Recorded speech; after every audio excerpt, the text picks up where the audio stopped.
Dice: entonces el reino de los cielos será semejante a 10 vírgenes que tomando sus lámparas salieron a recibir al esposo. 5 de ellas eran prudentes y 5 insensatas. Las insensatas, tomando sus lámparas, no tomaron consigo aceite, mas las prudentes tomaron aceite en sus vasijas, juntamente con sus lámparas.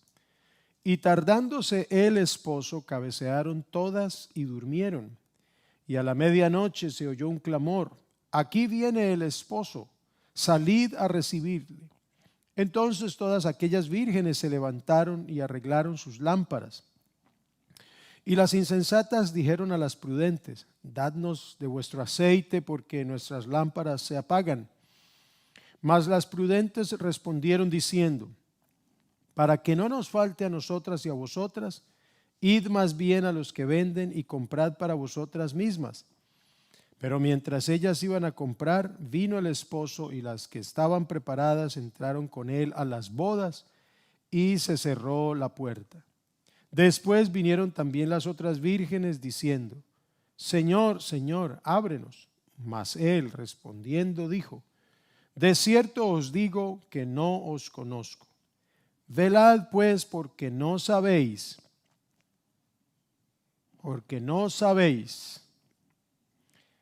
el día ni la hora en que el Hijo del Hombre ha de venir. Velad pues, porque no sabéis el día ni la hora en que el Hijo del Hombre ha de venir. Hablemos un poco acerca de la condición específica para esperar a Cristo. El propósito de esta noche es enfatizar la importancia de esperar el siguiente evento trascendental para la iglesia. El próximo evento que es de vital importancia para la iglesia no es la vacuna.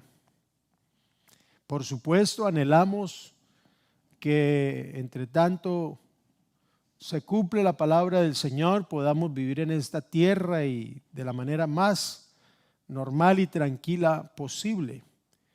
Y el mundo entero está pendiente de lo que podría ser la solución, por lo menos una solución tal vez paliativa, pero disminuiría la angustia que ha producido todo esto de la contaminación del virus, los contagios, las muertes y los efectos tanto sociales como económicos, etcétera, familiares, emocionales que esto trae consigo. Pero la iglesia, porque estoy hablando de la iglesia de Cristo Jesús, no está esperando con ansias que ese sea su próximo evento, aunque si nos toca quedar un tiempo más aquí, pues queremos que se produzca una vacuna que que ponga control a esto de este COVID-19. Pero la verdad es que el cristiano verdadero está esperando con ansias el evento más importante para toda persona después de que nace de nuevo y recibe al Señor y es lleno del Espíritu de Dios, y es el arrebatamiento de la iglesia. Entonces es curioso y es llamativo el hecho de que siempre que se hable de esto, tanto del arrebatamiento de la iglesia y mayormente de la segunda venida de Cristo Jesús, se llame a manera comparativa a este aspecto de la noche. Sabemos que la noche es el período de oscuridad entre el anochecer y la mañana, pero en la Biblia la noche, en muchos casos, repito, sobre todo en este contexto, se usa de manera simbólica. No se pretende que literalmente ni el arrebatamiento ni la venida de Cristo por segunda vez sucedan en una noche, porque mientras ahora está oscureciendo en otro lugar del mundo, ya el sol ha salido. Pero cuando hablamos o cuando se habla aquí, por ejemplo, de que el ladrón viene en la noche y no sabemos a qué hora va a llegar, así será la venida del Hijo del Hombre, se habla o se usa en sentido simbólico. La Biblia habla de la noche simbólicamente, por ejemplo, para hablar de la muerte, que es el tiempo en que nadie puede trabajar, para hablar de las tinieblas morales en el que se encuentra el mundo, en las que los hombres duermen, es decir, duermen espiritualmente porque se embriagan y todo esto. Y también puede referirse al periodo de rechazamiento de Cristo. Cuando se habla de la venida de Cristo y se habla de la noche, y cuando se le exhorta a la iglesia a despertar y a no dormir, está hablándose de el momento en que el mundo se encuentra, un momento de tinieblas debido a su insensibilidad moral, momento de oscuridad a causa del pecado, momento de incredulidad porque rechazan al Señor Jesucristo. La parábola de las 10 vírgenes está dentro del discurso que el Señor Jesucristo dio estando en el Monte de los Olivos, y esta parábola es utilizada para ilustrar una serie de eventos relatados con los cuales el Señor dio respuesta a las preguntas que están registradas en Mateo 24, verso 2, preguntas que le hicieron sus discípulos. Dinos, ¿cuándo serán estas cosas? ¿Y qué señal habrá de tu venida? ¿Y qué señal habrá del fin del siglo o del fin del mundo? Entonces el Señor da su discurso describiendo todos estos eventos que principalmente que acaecerán en la gran tribulación, antecediendo la segunda venida de Cristo, el momento en que Cristo venga por segunda vez a poner sus pies sobre la tierra y a instaurar su reinado milenial.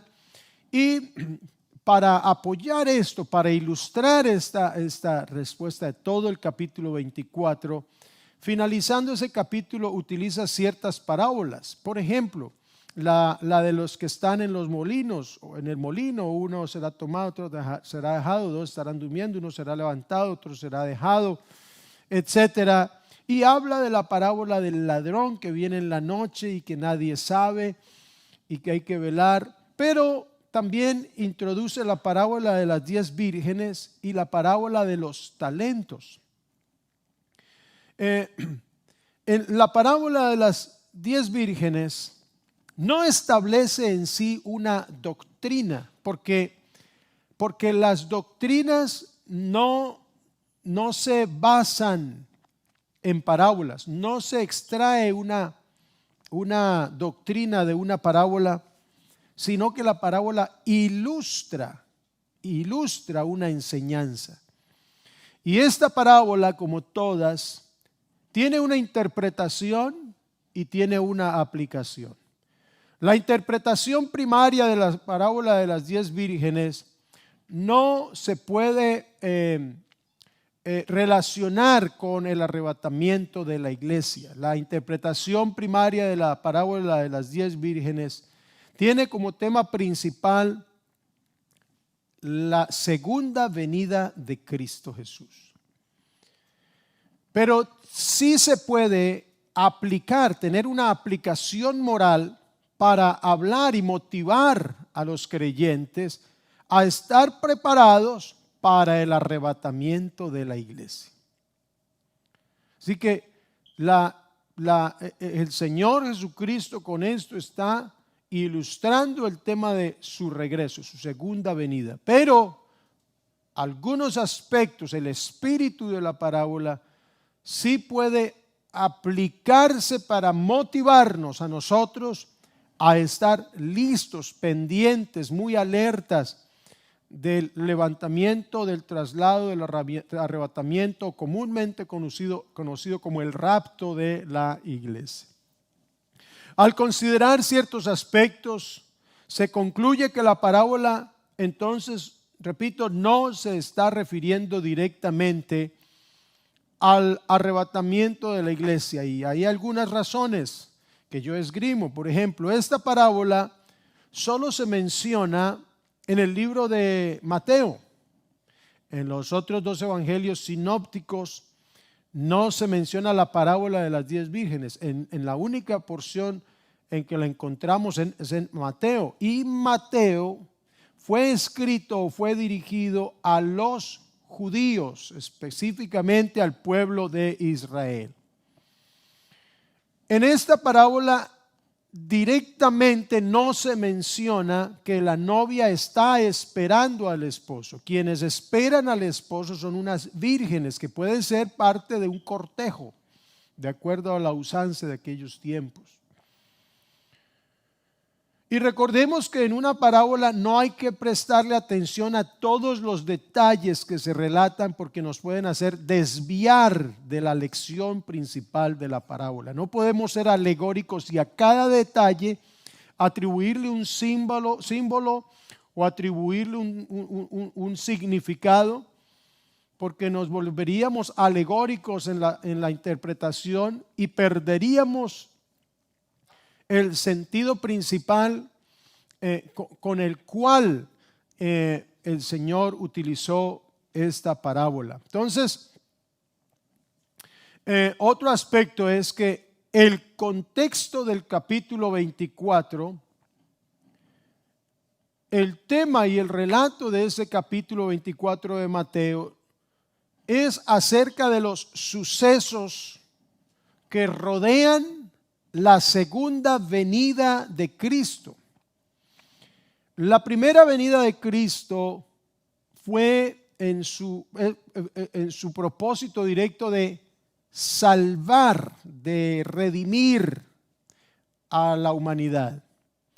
Lo hizo en humillación, vino para morir, muchos lo despreciaron, pero el propósito de su segunda venida fue despojarse a sí mismo, tomar forma de hombre, hacerse obediente hasta la muerte.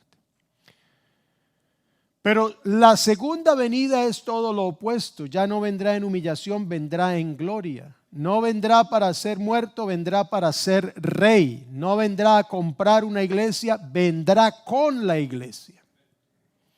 Y para que Él venga o regrese acompañado de su iglesia, esa iglesia tendrá que haber sido levantada de la tierra. La iglesia que Él compró tendrá que haber sido levantada en un momento antes de la segunda venida de Cristo. Por eso es que para nosotros el tema de la segunda venida de Cristo es importante. ¿En qué sentido? La iglesia no está esperando la segunda venida de Cristo, pero las señales acerca de esa segunda venida sí nos alertan, porque en la medida en que vemos el cumplimiento de esas señales, nos indica que el arrebatamiento de la iglesia, que no tiene muchas señales en las Escrituras, está más cerca, porque primero o antes que la segunda venida de Cristo, deberá sucederse el arrebatamiento de la iglesia. El Señor vendrá a las nubes para levantar a su iglesia y llevarla a los aires y hacerla bodas y todo lo demás que está descrito en la palabra del Señor. Por eso es importante para todo creyente estar alerta con respecto a las señales que, aunque hablan de la segunda venida de Cristo, entonces implícitamente está la idea de que si la segunda venida de Cristo está cerca, más cerca está el arrebatamiento de la iglesia. Es importante aclarar que después del arrebatamiento de la iglesia no habrá oportunidad de salvación para aquellos que ahora rechazan el evangelio de Jesucristo. Habrá oportunidad para otros allá en la gran tribulación, pero para los que rechazan el evangelio de Jesucristo, Pablo lo dice en 2 Tesalonicenses, el que rechace el evangelio de Jesucristo ahora, después del arrebatamiento de la iglesia, no tendrá una segunda oportunidad. Por eso es de vital importancia para el creyente estar atento. ¿Y cuál es la actitud? ¿Cuál es la condición que se necesita para esperar el momento en que suene la trompeta y el Señor diga a su iglesia: pueblo mío, subid acá? Y en un acto extraordinario y sobrenatural, y en un momento, en un abrir y cerrar de ojos, pudiera ser ahora mismo, seamos levantados de aquí para ir a estar siempre con el Señor Jesucristo. Estamos tan concentrados en el COVID y en las elecciones y en todo esto y en la vacuna, que puede ser que algunos se han olvidado que sobre todo eso hay un acontecimiento trascendental para nuestras almas, y es que Jesucristo en cualquier momento levantará a su iglesia, y el que se fue con él ya ha realizado la salvación. ¡Aleluya! Hermanos cristianos, usted allá en su casa y los que están aquí, tenemos que tener esto aquí enfrente, entre ceja y ceja. El Señor prometió venir por su pueblo y Él cumplirá. La traducción bíblica siriaca y la Vulgata latina, que son versiones muy tempranas de la Biblia, traducciones muy tempranas de la Biblia, al verso 1 dice: entonces el reino de los cielos será semejante a 10 vírgenes que tomando sus lámparas salieron a recibir al esposo. Estas traducciones y añaden: y a la esposa. Lo que da a entender que el que viene es Jesucristo y viene con la esposa. Entonces ya tuvo que haberse sucedido. Para esto tuvo que haberse sucedido el arrebatamiento de la iglesia. Ahora, otra razón: Israel como nación está esperando a un rey, a su rey. La iglesia como cuerpo espiritual está esperando a su novio para celebrar las bodas con él. Claro, ambos acontecimientos, el arrebatamiento de la iglesia, la segunda venida de Cristo, serán repentinos. Por eso la parábola del ladrón, que nadie sabe a qué horas el ladrón viene a entrarse a robar. Y entonces no es que compare a Cristo como un ladrón, porque Él no viene a hurtar a nadie. Él viene a arrebatar lo que es suyo. ¿Y por qué viene a arrebatarlo? Porque es un acto como de salvación instantánea, salvación de emergencia, porque la ira, lo que viene, hermano, esto de los huracanes en Centroamérica y todo lo que estamos viviendo es nada para lo que está prescrito para la humanidad. Entonces el Señor tiene que hacer un acto como de rapto, en el sentido de arrebatar así súbitamente, como en el momento en que viene algo así, el tren, y la persona está ahí casi que se va a caer en la orilla de los rieles, y usted ve que viene el tren y usted extiende su mano y ¡brum!, lo arrebata. Es en ese sentido, no arrebatar para hurtar, sino arrebatar, o en la palabra raptar en uno de sus significados es tomar para salvar. Eso es lo que hará el Señor, y es un acto repentino. Usted ve que si está suscrito al canal y a cualquier canal, cuando el canal va a transmitir en vivo, inmediatamente envía una notificación. Y entonces usted tiene tiempo para ir y abrir esa aplicación y conectarse. Pero el arrebatamiento de la iglesia y la segunda venida de Cristo no va a tener una notificación que le diga a usted que ya empezó. Cuando usted menos pensó, ya sucedió. Entonces, hermanos, será acontecimientos repentinos. Y como decía al principio, siempre se ubica, es en la noche, se utiliza la noche. ¿Por qué? Porque es en la noche cuando por lo regular todos duermen, por eso siempre se utiliza la noche para hablar del tema, porque es el momento en que todos duermen y cuando menos se está esperando, es cuando se duerme, cuando es en la noche. Para entender la fuerza de esta parábola es importante conocer un poco los aspectos culturales. Las bodas judías tenían, entre otros, los siguientes elementos. Primero, lo que se conoce como los votos o los esponsales. Para nosotros sería como el compromiso. Los esponsales para los judíos, los esponsales o la promesa de matrimonio eran algo muy significativo, más obligatorio que el compromiso de novios entre nuestra cultura. Las obligaciones del matrimonio son aceptadas en presencia de testigos y se pronuncia la bendición de Dios sobre esa unión que apenas se está desposando o comprometiendo. Desde ese día, prácticamente para los judíos, el novio y la novia están prácticamente legalmente casados. Por eso Pablo dice allá en 2 Corintios 11:2, os he desposado con un solo marido. Porque se está refiriendo al compromiso, a las promesas que se hacen en eso que se conoce como los esponsales.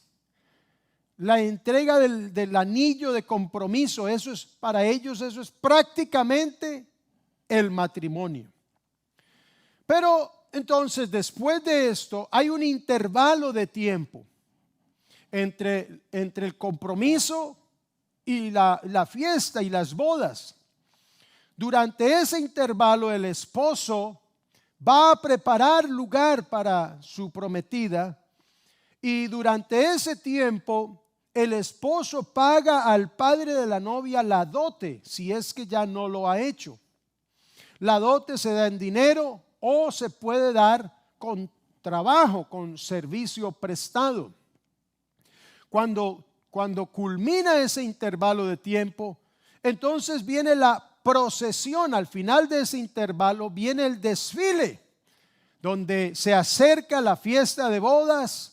La esposa o la novia o la prometida se prepara, se atavía. El esposo entonces toma su traje y se acompaña de sus amigos, quienes están cantando alrededor de él. Llevan antorchas encendidas iluminando el camino, porque por lo regular esas bodas se realizan en la noche y entonces el esposo tiene que venir al hogar de la novia, recibe a la esposa y se la lleva, y todos acompañan a la pareja como en una procesión, y el esposo lleva a la esposa a su nuevo hogar, si es una casa separada, o comúnmente la llevaba al hogar de sus padres. Ahora, cuando el esposo, el prometido, vivía lejos, se preparaban las bodas comúnmente en la casa o en el hogar de la esposa, y luego, después de eso, se llevaba a cabo las bodas propiamente dichas, que incluía una gran cena. Y entonces estas festividades duraban por lo menos 7 días. Es a esta clase de bodas que el Señor se refiere con esta parábola de las 10 vírgenes. Teniendo en cuenta el compromiso ya realizado y el lapso de tiempo que ha pasado, ese intervalo en que el novio se fue a preparar lugar, dice, no se turbe vuestro corazón, en la casa de mi padre muchas moradas hay, voy pues a preparar lugar. Y entonces luego dice, vendré y os tomaré a mí mismo. es a esa figura que se está refiriendo, en que nuestro esposo se fue por un intervalo de tiempo a preparar esas moradas, a preparar el camino, a diseñar todo, a preparar todo para que luego Él venga. Pero hay una procesión, hay un acompañamiento y hay un anuncio: ya viene el esposo. Por eso es que habla en esos términos. No dice viene el novio para las bodas. Viene el esposo y aparentemente ya viene con la esposa. Y entonces esta parábola se está exponiendo básicamente como un medio de prueba de la profesión de nuestra fe. Es una prueba a nuestra fe. Así como la parábola que sigue, la parábola de los talentos, es una prueba a nuestro servicio en la obra de Dios. Esta parábola es una prueba a nuestra fe. ¿Cuál es la lección principal de esta parábola? La necesidad de estar preparados y vivir consagrados. Esa es la lección principal. Que el aceite, que las 5 insensatas, que las 5 sensatas, que la puerta se cerró. Todos estos pueden ser detalles dentro de la usanza, dentro de las costumbres, y a algunos se les puede poner un significado. Las lámparas, esto se les puede poner un significado, pero la lección principal, tanto para Israel como la podemos usar para la iglesia, es de estar preparados y vivir consagrados. Esta parábola está hablando de la necesidad de estar atentos, es decir, velar. La preparación espiritual es esencial. Ahora que hay tiempo, podemos prepararnos, porque así como se cerró la puerta para aquella festividad, o para el momento en que el esposo llegó con la esposa, se cierra la puerta y nadie puede entrar. Un día el Señor abrirá las puertas de los aires, levantará la iglesia y luego la cerrará y no habrá lugar. Es decir, se acabará la oportunidad para que alguien ingrese a la iglesia del Señor Jesucristo. La preparación, esa es la lección de esta parábola. Velar. Velar es custodiar, velar es cuidar con esmero, pero velar es hacer guardia durante la noche. ¿Qué es lo que un cristiano debe hacer entonces? Velar, hacer guardia. Mientras la gente está dormida en la noche, en su conducta, en su forma de vida, están adormecidos espiritualmente, entretenidos. ¿Qué es lo que debe hacer un cristiano? No dormirse con ellos, sino velar, estar despierto, hacer guardia, porque es en ese momento en que nadie esté esperando al Señor. Justo en ese momento es que la voz del Señor dará la orden a la iglesia y el Espíritu de Dios vendrá y tomará lo que es de Él. El Señor vendrá por su iglesia cuando nadie lo esté esperando. Seguramente vendrá cuando nadie esté hablando del tema. Y así será su segunda venida. Entonces, lo que en este caso se le dice a Israel, también se puede aplicar a la iglesia. Es decir, en este tiempo en el que el mundo, en su rechazo del evangelio, persiste en vivir bajo la oscuridad de la incredulidad, debemos estar preparados. Hay que velar, es decir, debemos estar alerta. Alerta con lo que hacemos, a dónde vamos, lo que decimos y lo que pensamos. Hay que estar velando. En los pasajes paralelos de los evangelios sinópticos, Mateo, Marcos, Lucas, donde se habla del mismo suceso, Mateo habla solo de las 10 vírgenes, ya les dije, pero Marcos y Lucas, hablando de lo mismo, siempre se toca este tema, velar. Y se pone como condición específica, velar. Veámoslo, Mateo 24:42. Velad pues, porque no sabéis a qué hora ha de venir vuestro Señor. Marcos 13:37. Y lo que a vosotros digo, a todos lo digo, velad. Y Lucas 21:36.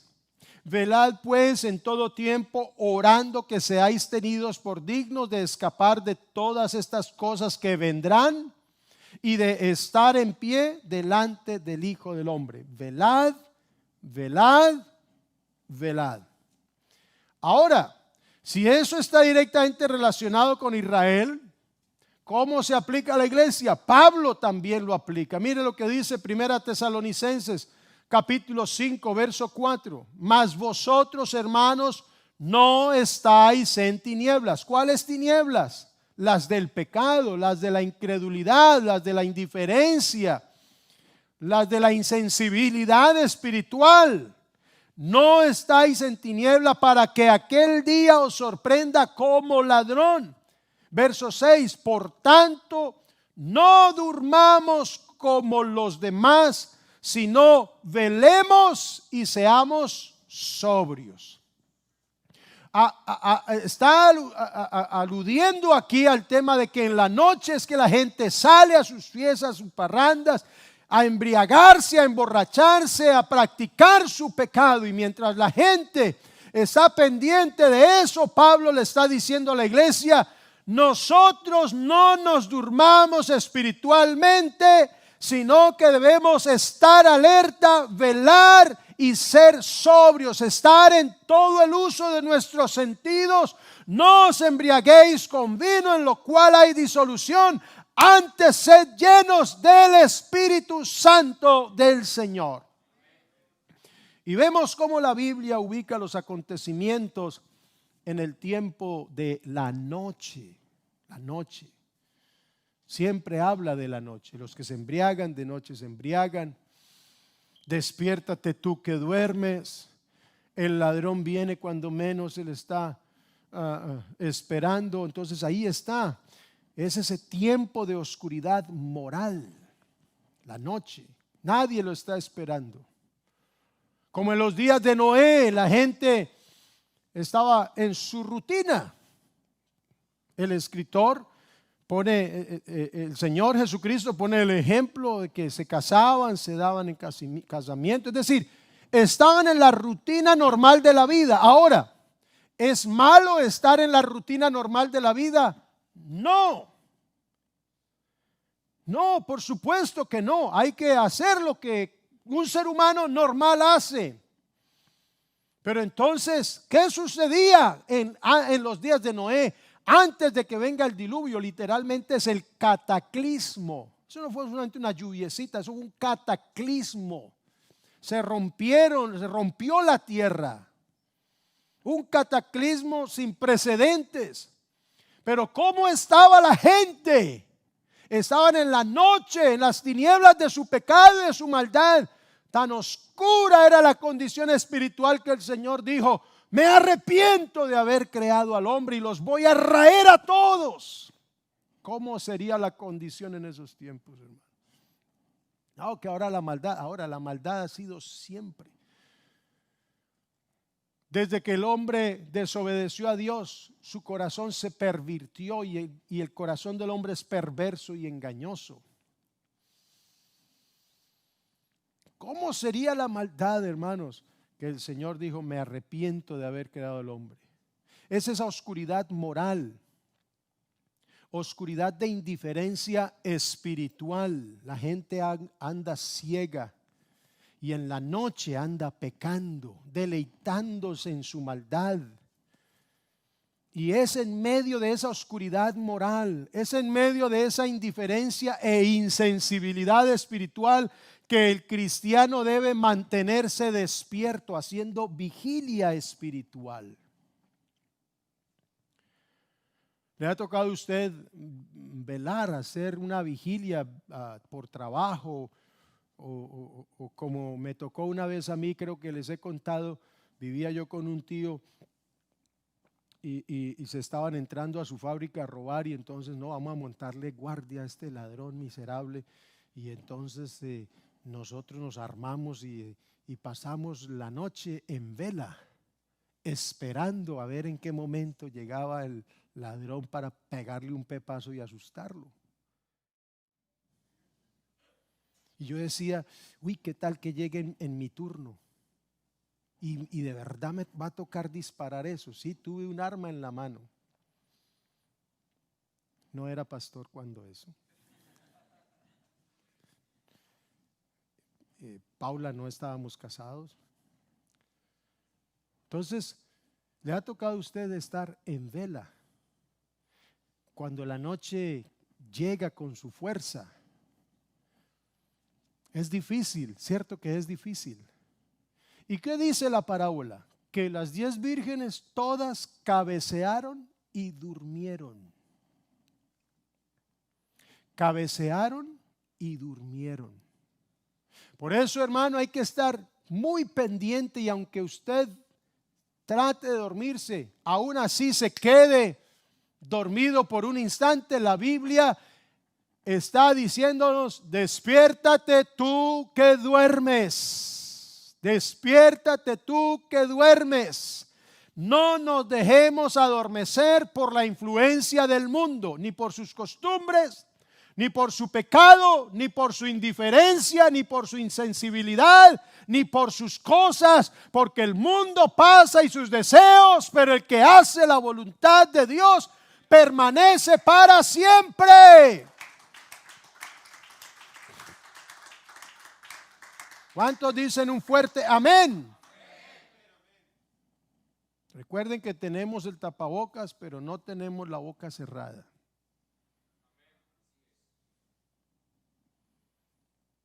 Y no nos acostumbremos a ese ambiente. No, venga al culto y usted diga amén y grite, y haga lo que sea. Aunque se ahogue el tapabocas, se ahoga contento, salvo.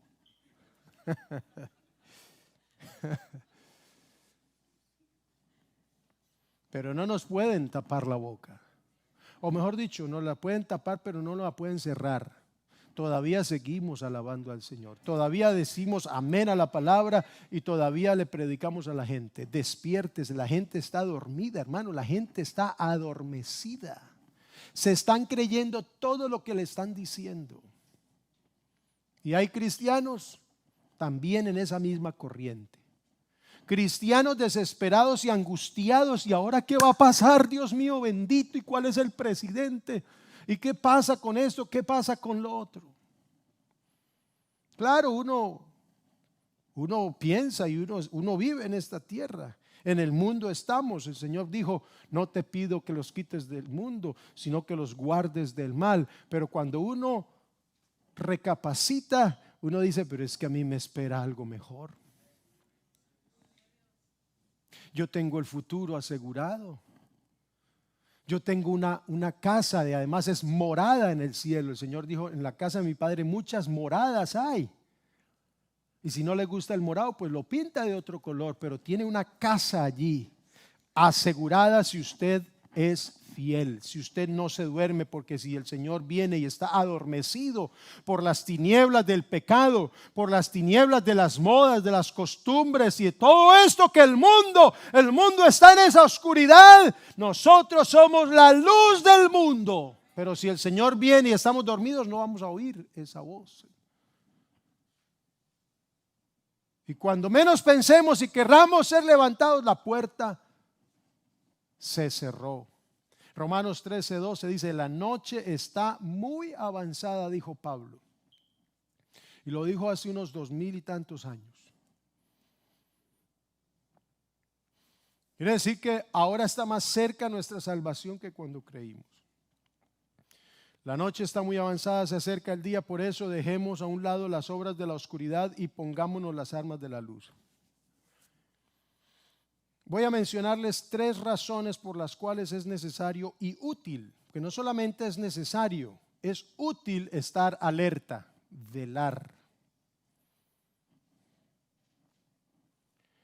Número 1, es útil y necesario velar para estar firmes en la fe. Pudiéramos hablar de eso, de la apostasía, de los falsos maestros, de las falsas enseñanzas, del pseudocristianismo, del neopentecostalismo, de la doctrina de la prosperidad, de la doctrina del kingdom now, es decir, del reino ahora, que la iglesia reina sin el rey. Todas esas son doctrinas que han sido mezcladas en toda esta teología contemporánea, moderna. Pero si nosotros velamos, podremos estar firmes en la fe. 1 Corintios 16:13. Manténganse alerta, permanezcan firmes en la fe, sean valientes y fuertes. Segundo, es necesario y útil estar alerta, velar, para persistir en la oración. En la oración. Hay mucho cristiano que lamentablemente no le gusta orar. Servidores que no les gusta orar. Espero que no sean los de aquí. Pero si a un cristiano no le gusta orar, si a un servidor no le gusta orar, no es un verdadero cristiano. No sabe qué está haciendo, está perdido, está desubicado, está jugando a la iglesia. De la oración, es decir, de nuestra comunicación con Dios, depende nuestra relación con Él. Efesios 6:18. No se olviden de orar, y siempre que oren a Dios, dejen que los dirija el Espíritu Santo. Manténganse en estado de alerta y no se den por vencidos. Velad en oración. 1 Pedro 4:7. El fin de todo se acerca, por lo tanto, pórtense juiciosamente y no dejen de orar. La Reina Valera dice velar y orar. Esta traducción la dijo pórtense juiciosamente. Eso es velar, portarse bien, creer, obedecer, mantener la fe, estar atento en las disciplinas espirituales, sirviendo al Señor. Hermano, si usted ha dejado de orar y si no le gusta orar, entonces péguese una cachetada fuerte y despiértese y diga: ¿qué está pasando conmigo? No puedo seguir en esta insensibilidad, porque usted va a ir cayendo en las tinieblas de la noche, se va a dormir y no va a poder oír la voz de Dios cuando suceda el arrebatamiento de la iglesia. Atención, hermanos. No descuidemos nuestra vida de oración. Hace muchos años escuché a un predicador que dijo: si no estás orando, estás jugando. Tendríamos mucho que decir de esto, pero no dejen de orar. No dejemos de orar. Oremos en la mañana, oremos antes de acostarnos, oremos antes de llegar al culto, oremos antes de servir, oremos antes de tomar decisiones, oremos cuando estemos fuertes, oremos cuando estemos débiles, oremos cuando estemos gozosos, oremos cuando estemos atribulados, oremos cuando tengamos trabajo, oremos cuando no tengamos trabajo, oremos hasta en nuestros sueños, oremos antes de comer, oremos cuando estamos frente al volante de nuestro vehículo, oremos cuando nos estamos subiendo al tren o en el bus o en la calle, oremos cuando nos estamos cepillando los dientes, oremos cuando estamos, cualquier cosa que estemos haciendo, que estemos siempre pensando en las cosas de Dios, conectados con el Espíritu Santo. Haciendo estas cosas no caeréis jamás.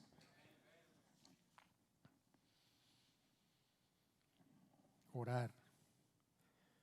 Y número 3, es útil y necesario velar, estar alerta para no ser desanimados por las dificultades.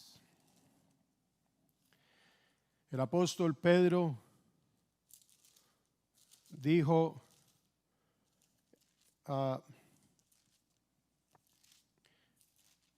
ahí en 1 Pedro 5, el apóstol Pedro está hablando y diciendo: humillaos pues bajo la poderosa mano de Dios, para que Él os exalte cuando fuere tiempo, y echando toda vuestra ansiedad sobre Él, porque Él tiene cuidado de vosotros. Pero mire como dice el verso 8 y el verso 9: estén alerta, sean sobrios, sed sobrios y velad. Dice, estén alerta, cuídense de su gran enemigo, el diablo. Estén alerta. Cuídense de su gran enemigo, el diablo, porque anda al acecho como un león rugiente, buscando a quien devorar. Manténganse firmes contra él y sean fuertes en su fe. Recuerden que sus hermanos en Cristo en todo el mundo también están pasando por el mismo sufrimiento. Porque cuando vienen las dificultades, cuando vienen las luchas y las necesidades, el diablo se levanta como un león para devorar su fe. ¿Dónde está Dios? ¿Por qué me dejaron solo? ¿Por qué me pasa esto a mí? Y el diablo se levanta como un león para devorar su fe. Devorada su fe, su confianza se aniquila y usted puede desviarse y ser desanimado por las dificultades.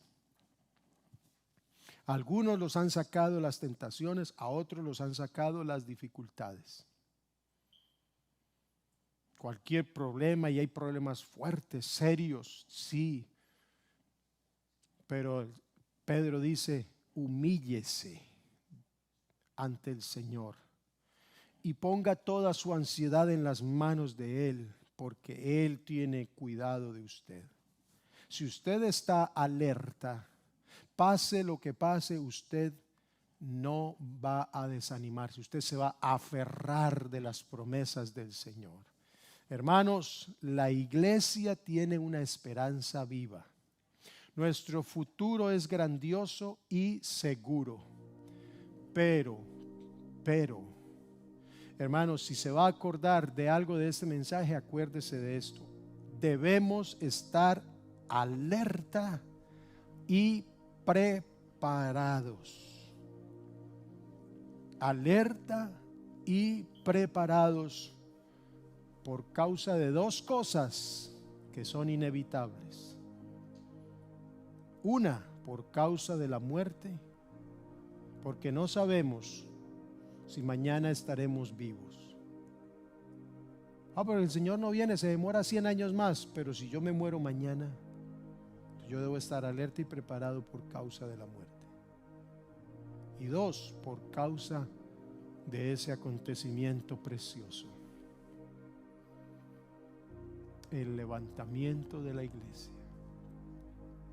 Es el momento más, o uno de los momentos más especiales, porque no me imagino todo lo que ahí viene tan especial, pero no podré disfrutarlo si no participo del arrebatamiento de la iglesia. Cristiano, ¿estás orando o estás jugando? ¿A qué estás jugando? ¿Qué estás haciendo? ¿Qué estamos haciendo, hermano, en nuestra vida cotidiana? Sobre todo en nuestra vida cotidiana. Pónganse en pie, hermanos, y oremos al Señor. Esa es la condición específica para esperar a Cristo. Velar, velar. Vino a mi memoria ese canto, pronto vendrá el Señor, su iglesia a levantar gloriosa. Oremos y después de la oración entonamos ese canto. Padre Santo, en esta noche te damos gracias por tu palabra. Hermano, hermana, si usted está en una condición adormecida, dígale: Señor, mis párpados se caen, no puedo detenerlos, no puedo estar despierto.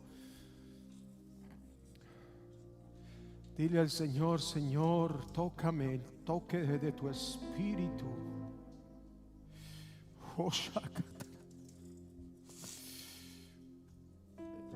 Toque de tu espíritu que me levante, me despierte.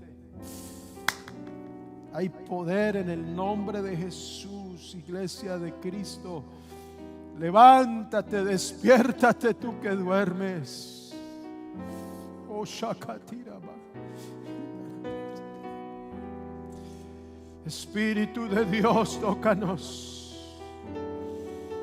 Alguien allá en su casa, en su habitación, sea tocado por el poder del Espíritu Santo. Seamos avivados. Oh, aleluya. Hermano que está usted aquí presente, adórelo, adórelo y deje que el Espíritu Santo toque nuestras vidas. Oh Señor Jesús. Aleluya, aleluya.